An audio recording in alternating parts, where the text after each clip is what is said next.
First of all, I'd like to welcome everybody here to the Reseller panel. If you're expecting Jan Arden, you're a little bit late, but we've got three wonderful guests here on the panel. And for those of you who don't know me, I'm Darren Plum, and I'll be the moderator. So the purpose of this panel is to address some key questions as to how the vendors can help resellers best sell their product and develop mutually beneficial relationships. Essentially, the panel will be answering questions about the expectations from vendors. Now, we've set up 5 questions for the resellers to answer. However, what we'd like to be able to do is after we ask these questions, they'll go through, answer some of it, but I'd like this to be more of a dialogue as opposed to a question and answer period. So if you have questions along the way, raise your hand, let's ask the questions, and let's try and have a little bit of dialogue with that. I think it'll be a lot more interesting and a lot more informative if we can do that. So we have an hour until 5 o'clock. And we'll just get started then. Now, our panel today on the far left is Pete Gibble. He's the Vice President of Merchandising at Staples Canada. He's held that role for the past 15 years, has been with the company for 21 years in total. So that's our first person on the panel. In the middle of the panel, we have Enzo Poporo. He's the Global Account Manager for Office Depot Canada and is also the president of his own company, Maripo. He brings to the panel over 30 years of senior global sales experience with Fortune 500 companies in both Canadian and American operations. And closest to me, we have Brent Milburn. He is the president and managing director at Lyrico Canada. He's been with Lyrico for 16 years and has worked in sales and leadership roles. So we'll just get on to the questions now. The first question for the panel is, how can a vendor add more value to the relationship? Things like industry insights, analytics, supply chain, things of that nature, to make them more effective in their supply chain roles. Any of the panelists want to queue up for a first response to that question? No? Excellent. Brent? Do you guys, can you hear me, or do I need to use the mic? Probably best to use the mic. Yeah. Sing us a song. So I'll preface it by saying that the comments I'll share are general comments. Spend some time talking to our procurement team and our product managers to get general feedback.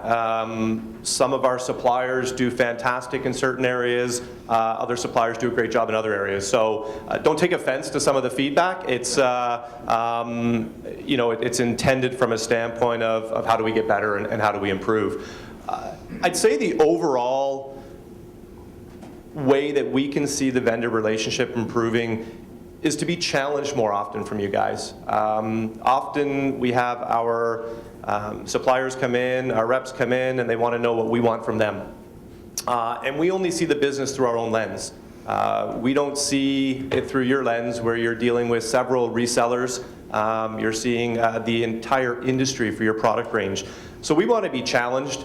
We want to see and hear about the gaps that we have in our offering. We want to know how we're doing compared to the market and why you guys think those shortcomings may be there, those gaps may be there. And we want you guys to be more bold in your challenging of what we need to do, backed up, of course, by data that helps point us in the right direction. In many cases, we're dealing with your organizations on a local level and also on a global level. But that, again, keeps our perspective very narrow compared to what's going on in the entire industry, both in Canada and beyond. So to be challenged is really how I would summarize my feedback on that question. Great. Thank you, Brent. Any questions from the audience on that? Nope. Pete? I'd just say, we want to see market share information, market trends. I always used to start my meetings with vendors with gossip.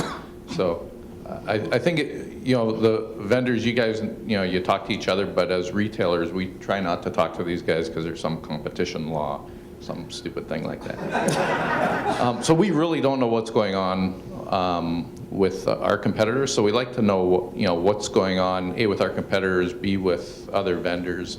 And there's little things like that that are tidbits that just help us with the industry. Because what happens inevitably is our bosses are asking us what's happening in the industry, and if we can make ourselves look good with our bosses, that's good.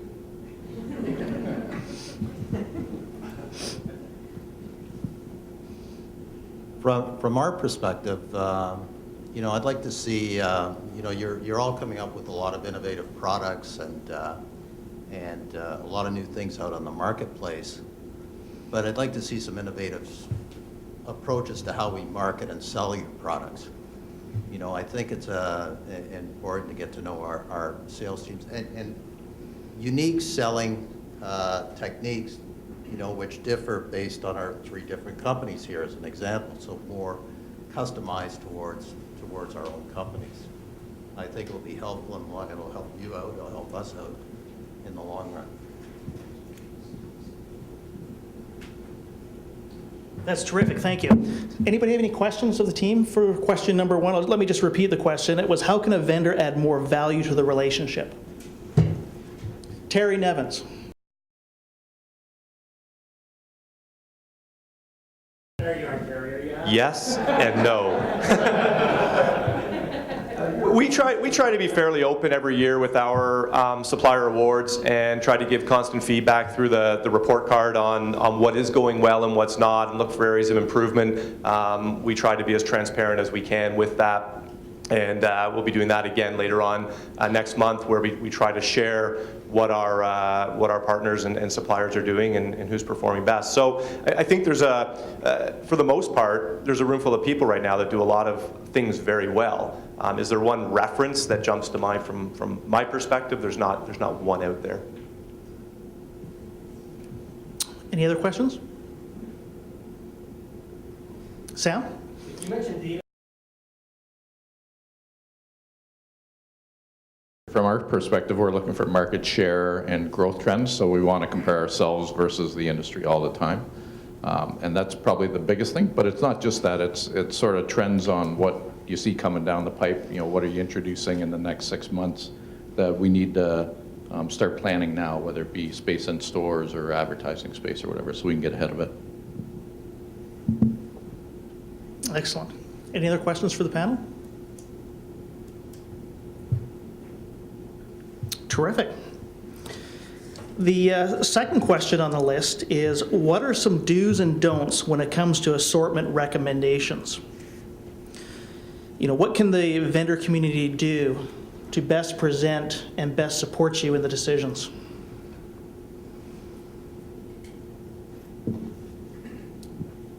I would say only recommend previously rejected items if they can be qualified moving forward, and there's some data to support why these products should be added. Yeah, I'd say take lots of risks, and we want innovative new products. And if it doesn't sell, offer a way to get out of the product, or either return it or mark it down or whatever. But I think the challenge over the next couple of years is going to be the catalogs are probably going to get smaller. More stuff will go online, not a different trend than what's been happening. So I think the specific items in the catalogs are really going to have to pay for each other. And so if you do come up with new innovative product, it's got to be stuff that will move the needle, I think, as well. Yeah, for us, it's not a lot different. We need the backup. We need the market data, the sales forecasts. We look at our catalog as our real estate, and there's a predefined amount of real estate that we want to allocate to our catalog. And if products are coming in, other products are going out. So there needs to be a case before I'm going to approve or Mark's going to approve taking out 20 products to put in another 20. And so in order to make that happen, there needs to be a strong business case put forth, because essentially you're competing with every other supplier in terms of who's going to get those spots that are freed up by some of our no movers or slow movers that are currently in the catalog. So the analytics, the data, the sales forecast is what's of value to us.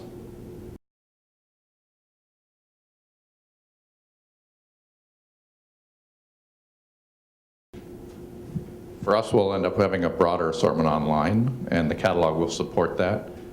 So I think it's more important we get new SKUs onto the website as quick as possible.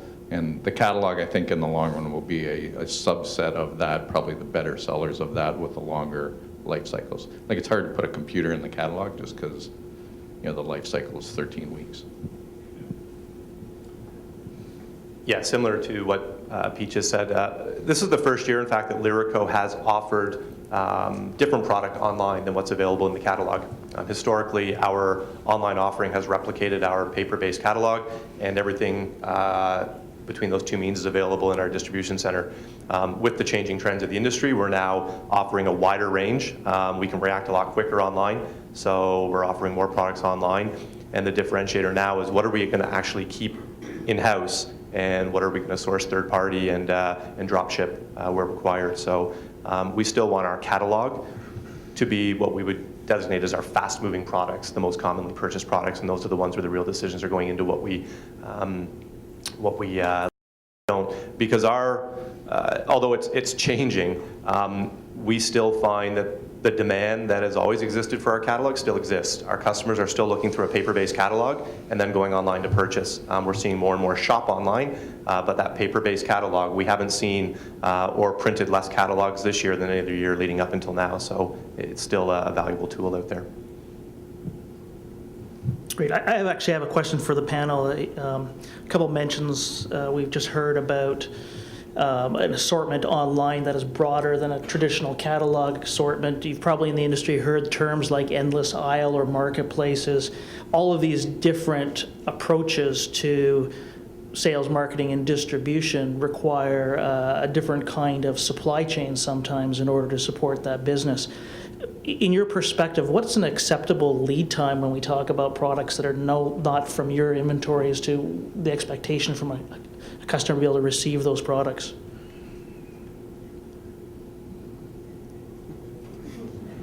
Well, a customer wants it tomorrow.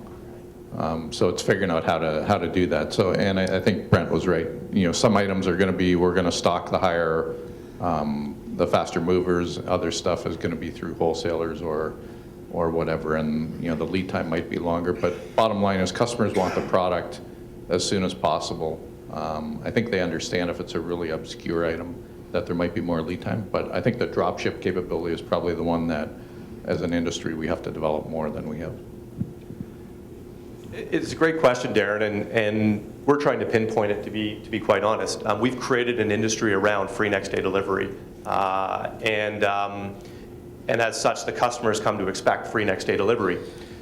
We've seen examples locally here in Canada and outside of Canada where delivery times have gone longer in certain situations, where there's been options given to customers, and in some of Pete just referenced drop shipment.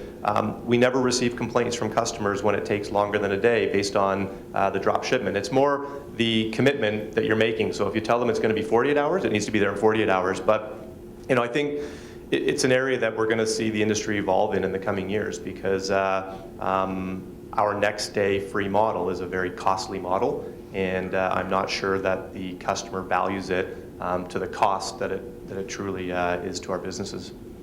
So it sounds like you're saying consistency is key on the communication. It can't be an unknown. It can't show up 3, 4, 5 days. I think as long as you're telling your customer it will be there in a maximum of 3 days, if it shows up in 3 days or less, you're okay. That's been our finding so far.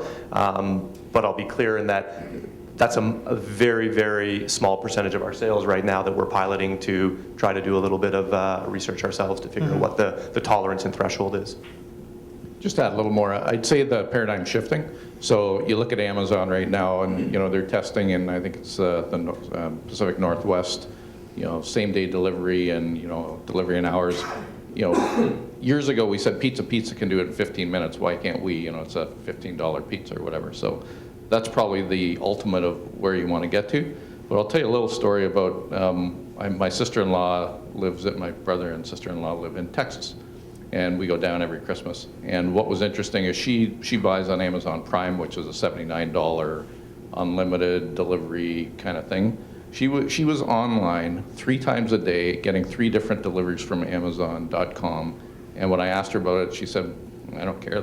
I need it. I go order it online." And that's her mentality: is she's paying the one-time fee. She doesn't care. She doesn't care whether she's ordering every day or once a day or 8 times a day. That's just the mentality the mental model she's using. Great. Any other questions to the panel there for that question, or other questions? Harry, you look like you're poised on the edge of the seat.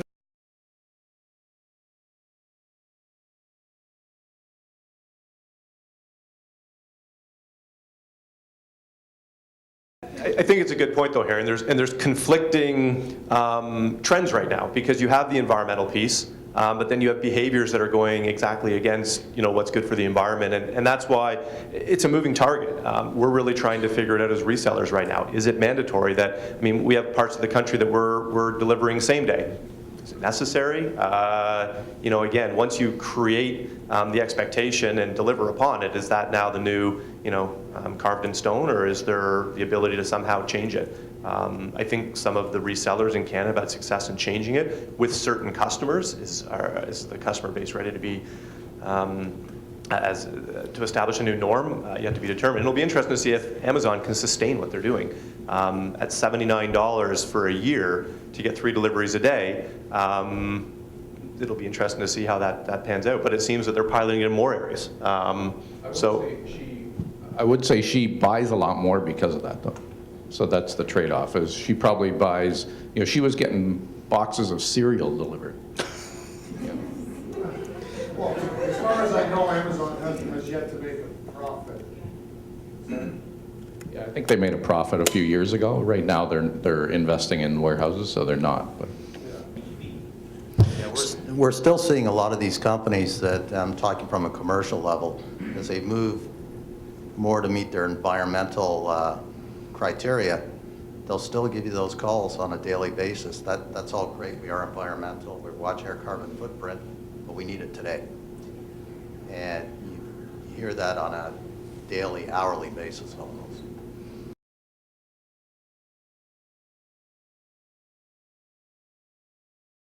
yeah, we have an initiative in the States called ROPUS, which is, I got to get it right, Reserve Online, Pick Up in Store. So they're piloting it now.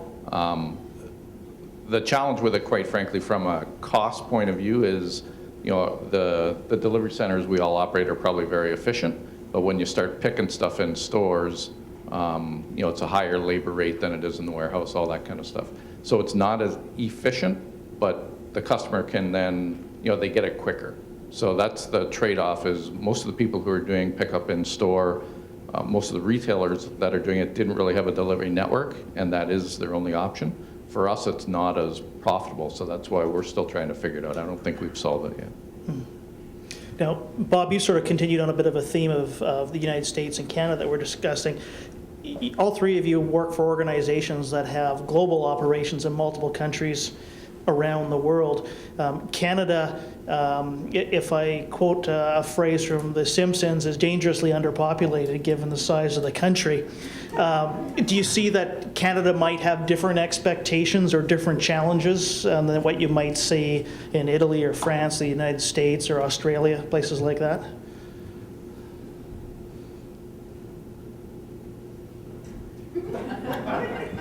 Yes.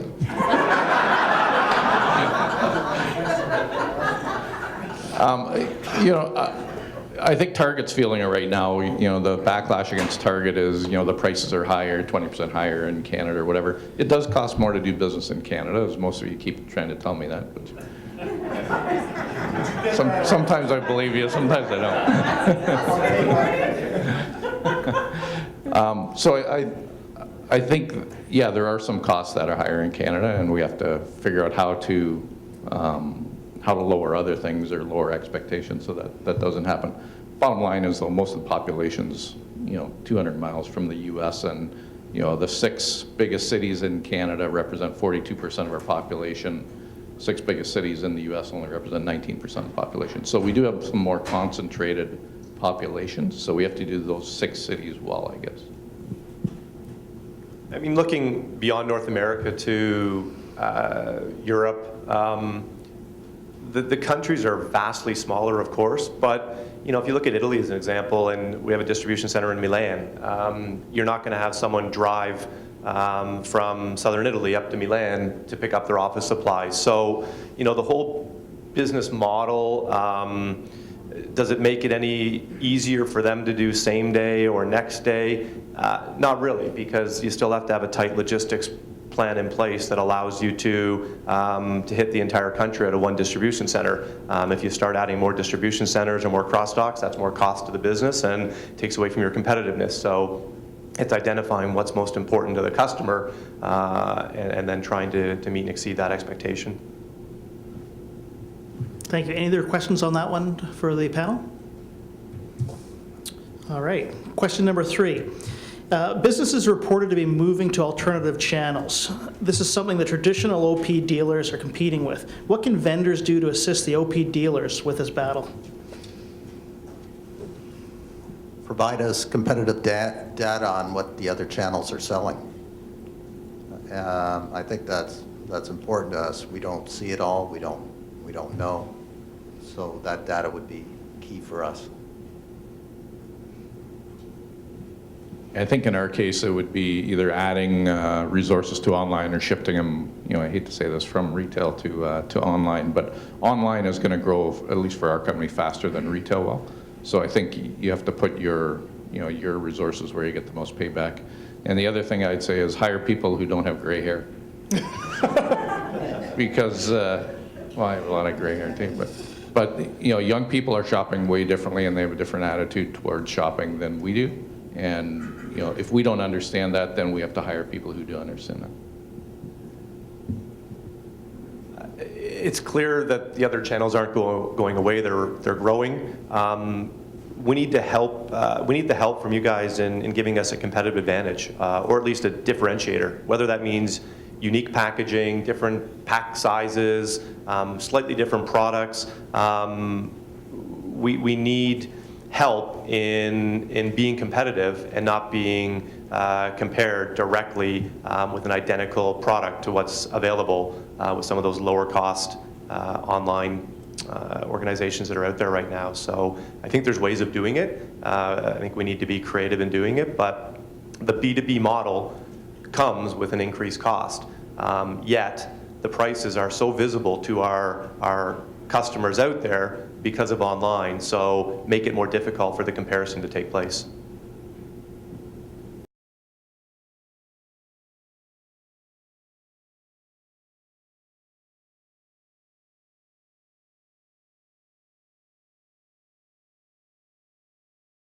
Yeah, I think they're going to end up two different things. I think the assortments are going to get so broad online. You look at Amazon, what do they have, 800,000 SKUs or something like that, or 8 million SKUs, who knows what Amazon has. But so I don't know that it's that much of a deal. I think we need to, the challenge if you do just national brands and if they're distributed everywhere is then it just comes down to low price wins. So I think you're always going to have a mix of exclusive items. Now, maybe it could be exclusive national brand items or whatever, but I think there's always going to be a mix of things. I don't think we'd ever be successful selling 100% private brand, but I also think we need some of those SKUs so that we can make up margin on stuff that gets footballed around.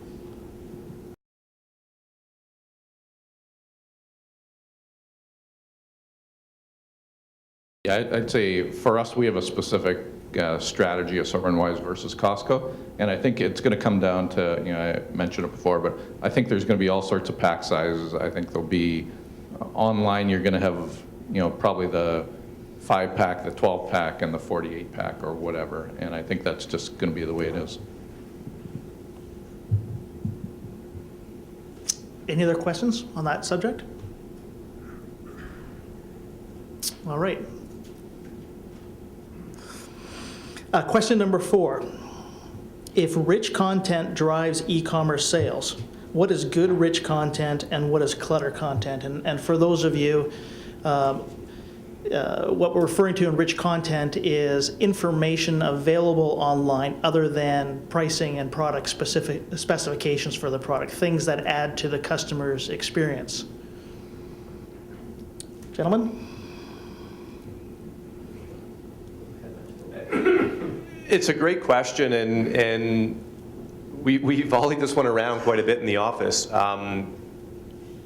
We're figuring it out, to be honest. If you look at the the time spent on our website for the average order, it's a very short period of time that our end users are spending on the website. There's already a lot of content there and product detail that and I wouldn't necessarily qualify it as rich content as you've described it, but they're not looking at it. They know what they want, and their intention in going on to the web to place an order is because it's fast and it's efficient, and they get on and off with good information. So, you know, we're trying to currently find the balance between having access to the rich content, but without putting it in the customer's face. Because in most cases, we're finding our customers know what they want, and they want to source it, they want to search it out, and they want to place the order. But it's a work in progress for us. I think we need to see online some better quality content. Right now, they're seeing the same old catalog content on the web, and I think we can use the web to better market these products. You know, when I talked earlier about some innovation, I think it can be included in the content. Something that will draw people to those particular SKUs. Yeah, I'd say probably any kind of usability studies or anything you have that can help us with that. So, you know, you can come up with 48 bullet points, but it's, you know, what are the 3 most important ones? Those have to go first. And, you know, we have to organize our web just like we prioritize it in catalog and in store on the signs. And sometimes people will shop online different than retail. And so the bullet points, you know, might appear in a different order. And I would say the other thing is online you end up with a lot more cross-reference charts, so compare charts. So where you can, you know, you might be able, you pick 4 printers or whatever, and you can actually compare them by pages per minute or whatever. So I don't think it's a simple question, but I think any usability studies or any marketing information you have that can help us would probably be a great thing to share. Thank you. Any other questions or any questions from the audience on that particular topic?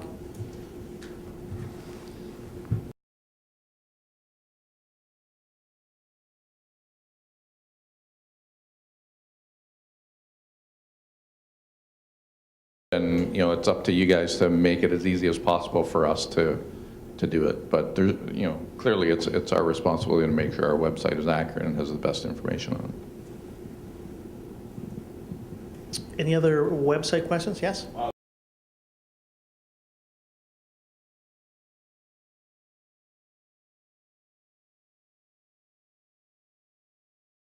I'll answer from a Staples sort of worldwide point of view. We actually have hundreds of databases at Staples. So, you know, if you think of the U.S., we have a U.S. retail one, we have a catalog one, we have a signage database, we have Quills database.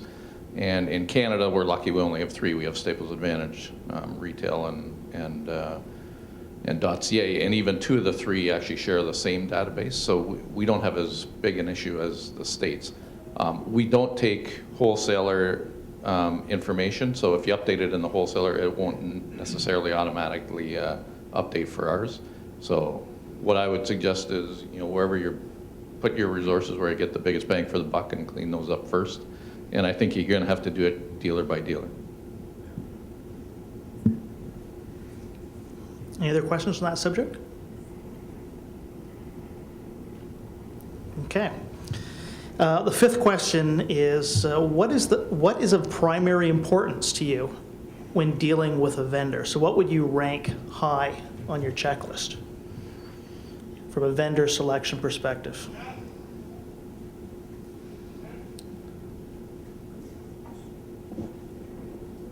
Quick, accurate responses to requests for information, good data, and quality web content.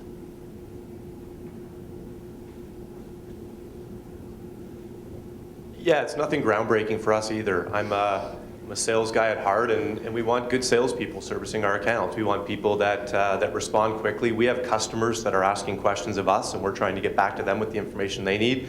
And often we count on you guys to get that information. So it's just a good, attentive sales representation that gives us the information we need so that we can win business together. And then, of course, all the other stuff that goes along with that. But essentially, it's that good frontline person and good customer service that can allow us to offer our customers quick resolution to their issues.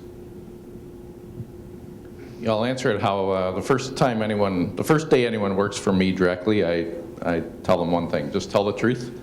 If you screw up, admit you screw it up, and you know, I'll never yell at someone if they come into my office and they said, hey, look, I screwed up, I need your help. I will fry people if they cover up, though. So I think tell the truth, and as soon as you know something's not going to ship, let us know so we can make alternate arrangements, all that kind of stuff. I would also say there's give and takes for the long term. So, you know, sometimes you're going to win on a negotiation, sometimes you're going to lose, but think of it as a long-term relationship. You know, most of you we've been dealing with for years, and you know, hopefully we'll continue to deal with you. And the last one is understand how the pools of money work. So some money we take to the bottom line, some money we give to customers, and some money we sort of put in our back pocket as we need. And same thing on your side. You have money to drive consumer sales. You have volume rebates, which come out of whatever bucket. Make sure our category managers understand, you know, where the give and takes are, and you should understand that on our side. And I think that helps prioritize how to spend the money.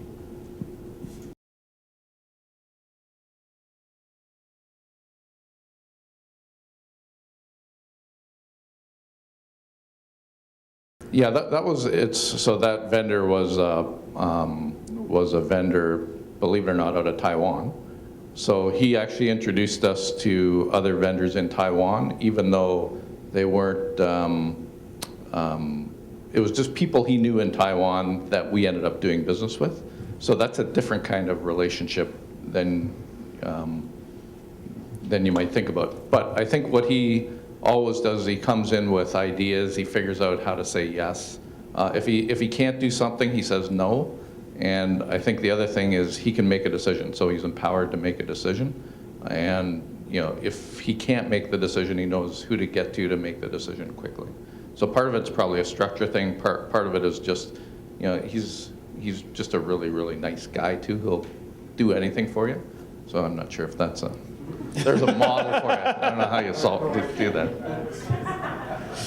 We're looking for our vendors to be proactive too, and we've got, you know, our group of suppliers who are reactive, and when we call them, we need something, they respond, and they give us good turnaround times. But there's a completely different level up there when you have a rep that's constantly coming in with an agenda, with good ideas, and a few jump to mind right now that seem to constantly be asking to engage with our salespeople directly and to participate in sales meetings and share new initiatives that they have going on, new product developments, and they just seem to have that hunger and desire to want to be constantly touching and working with our salespeople. And I'd say that's sort of a differentiator between a good supplier and a great supplier, is one that has that passionate, energetic, frontline person that's looking to help us grow our business. Any other questions from the audience on that subject?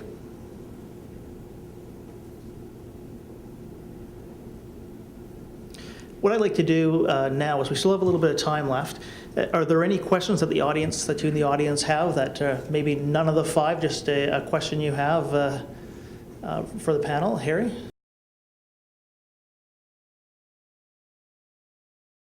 We're under a lot of change on our end, as you know, and don't currently have a retail presence here in Canada, so the plans moving forward are confidential. I guess that leaves it up to me. Pressure's on here. Well, first of all, from a matching price with online Canadian resellers, we've had that policy in place for 2 or 3 years. We get some price guarantees. Actually, most of our price guarantees are against ourselves, believe it or not, versus our .ca site. So pricing, I think you got to be there price-wise, and that's just the way it is. I think the thing that's going to differentiate us, or why, if customers are coming into our store, it's really up to our salespeople to sell them. So it's really the service and salesmanship, and that's where we've been investing a lot of training resources, because once they're in the store, chances are they want to buy. It's the whole instant gratification thing. So we'd rather them walk out with the product rather than order it on Amazon or order it on Staples. But we got to make sure the pricing is there, that it's not an issue, and generally it's not a problem. We don't make much money, so. Any other questions for the panel?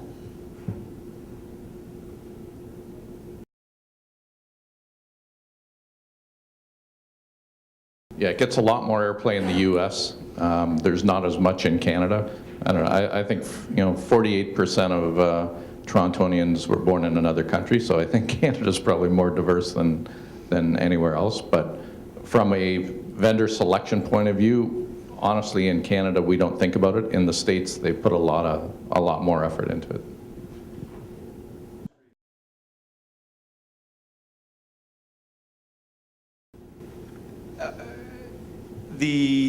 Clearly, what you've just said, I mean, paper 2012, I think it marked the first year globally that paper sales declined.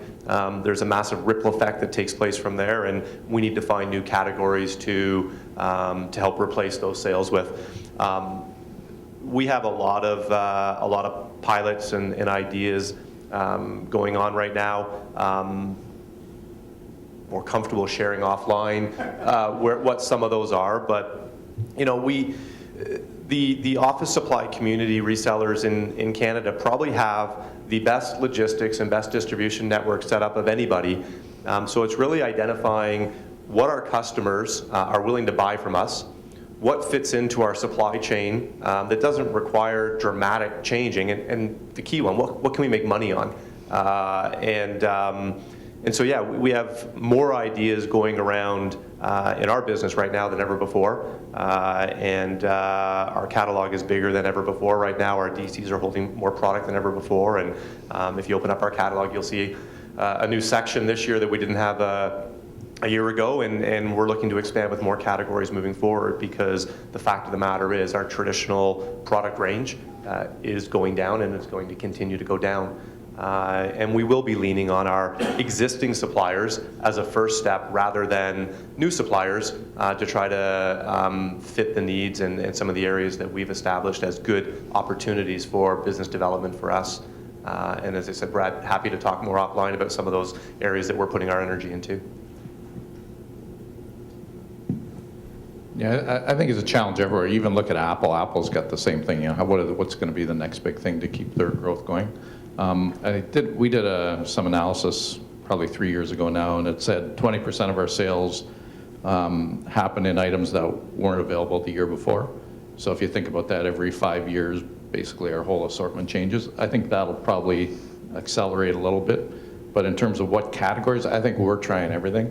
I think you guys are trying everything, and it's just at some point we'll find some stuff that really moves the needle. But I think we just, we have to keep innovating and trying new stuff, and I don't know that there's specific categories. We've tried stuff like gaming and televisions and all that, but it's not big enough to really move the needle the way we've run them. Terry, I think you were motioning towards a question earlier.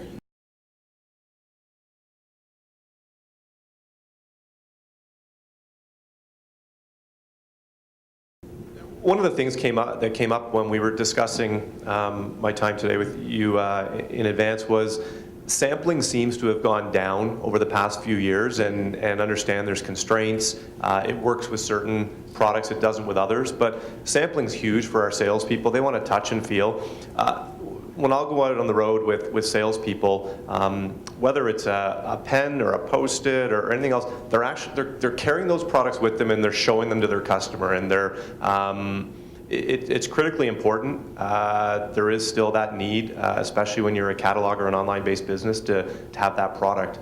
Beyond that, it's the investment of your part and willingness to meet in this large country in a variety of different areas with your resources. We're constantly inviting our partners to come in, whether it's in Montreal to our call center to set up for a day and do some training, come in with our salespeople. And I would say that the majority of our sales meetings take place without vendor support or participation. So again, I think it goes back to that salesperson being proactive and asking the question and trying to get on the agenda and trying to get on the radar, because without a doubt, the supplier that's getting in front of our salespeople, they're getting more of the salesperson's time and focus when they're in front of their customers because they're comfortable talking about those products. For our sales teams, I like the idea of the online training modules. We use them internally, and they've been quite effective and well received. So I could see them from a vendor standpoint as well, especially depending on specific categories that involve a lot more training than others. I think they would be helpful. Yeah, I'd say there'll be a trend more towards video training just because it's more effective. You can say a lot. You can watch a video and absorb it quicker. So if we can train someone in 2 minutes rather than a 10-minute EPK, that makes us way more efficient. Because for us, people is the biggest cost in our business. So anything we can do to help minimize the amount of time we train. But it'll be through different mediums. So it'll be on iPhones, it'll be on smartphones, it'll be, we might lock a person in a room for the first day or two they're on the job. So I think there's different mediums. For us, you want to talk to our category managers. They have a pretty good feel for what all we allow or what we can do, and then it's tailoring your training to what we want to do. I know COPA's working hard to add detail to the information. Terry is the chair of that committee, John Ward and Darren. We are actually today collecting data from all of our resellers on the panel, and we're down to at the SKU level. We will be producing, and we do have writing instruments.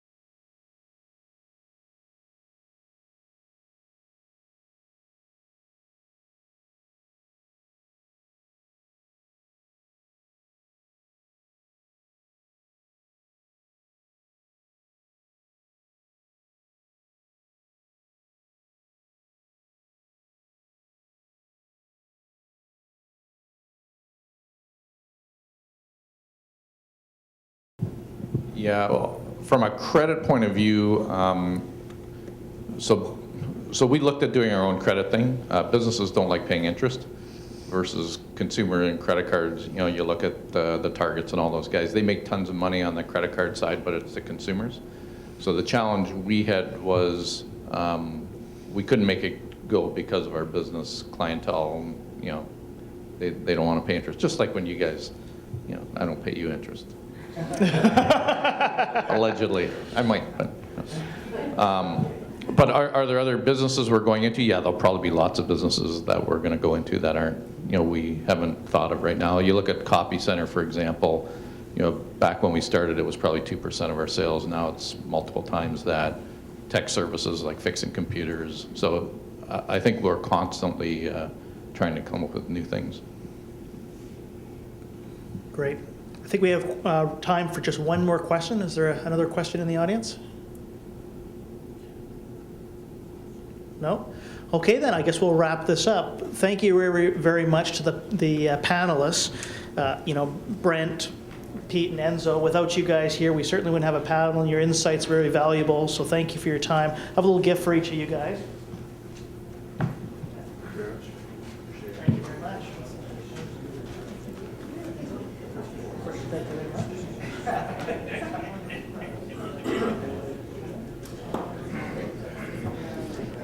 I just wanted to say thank you for Darren, to Darren for moderating. Thank you, Darren.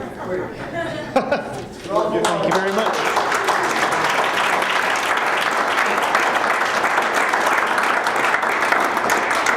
And while I have everyone here, I just want to thank everyone here in the audience for participating in these multiple sessions throughout the day. I think there was a lot of great presenters, a lot of great information, and certainly from an interaction amongst the industry, I've always found these kinds of events to be very valuable. So I'm appreciative of it. And if you guys do like what you've seen and have enjoyed it, be sure to tell your colleagues about it. Hopefully we'll be doing this again next year, Sam, and it takes a few years to really get the industry engaged in these things, but I think we've got something here that can deliver quite some value to a broader audience. So be sure to spread the news of your opinion and hopefully positive opinion of the event.